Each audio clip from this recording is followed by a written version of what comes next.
সমাজের সবথেকে negative comment বেশি, যে এই মেয়েটির এত বেশি খারাপ যে সে নিজে যে শুয়ে পড়েছে। এই কথাগুলো তো তাদের কাছে আমি প্রত্যাশা করি না। আজকে টাকার কাছে যেখানে আমাদের বাংলাদেশি বিক্রি হয়ে যায়, সেখানে এই টাকার কাছে এই জিনিসটাও হয়তো ধামাচাপা যাবে, এবং সমাজের কারো কাছে আমি সেইভাবে সাহায্য পাইনি। আমি সাহায্য কামনা করতেছি, আপনারা এগিয়ে আসুন। আজকে এই জাহিদন্ত যদি বেঁচে যায়, বিশ্বাস করেন আবার এই অরার মতো কোনো না কোনো মেয়ে এটার ভিকটিম হবে। হয়তো কেউ আমার মতো জানি না সাহসিকতা পরিচয় দিবে কিনা, কেউ হয়তো নীরবে চোখের পানি ফেলে যাবে, যৌন অত্যাচারের শিকার হবে ভাইয়া।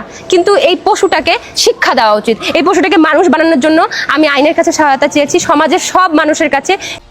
আচ্ছা সবকিছুই বুঝলাম, এইটা বলো আগে, কেউ এক্স বয়ফ্রেন্ডের বাসায় গিটার শিখতে যায়? আবার বলো কিছু মেয়ে কমেন্ট করে আমি নাকি ইচ্ছা করে শুইছি। এইসব বলবে না কেন?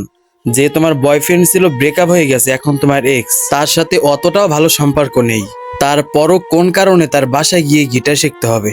আবার সে ধর্ষণ হয়েছে সেটা বড় গলায় মিডিয়ার সামনে এসে বলে। লজ্জা করে না? তোকে ধর্ষণ করছে, তুই একজন ধর্ষিতা, এইটা বড় গলায় মিডিয়ার সামনে এসে প্রকাশ করো। এখানে দোষ ওই মেয়েটারও আছে, জাহিদ অন্তরেরও আছে।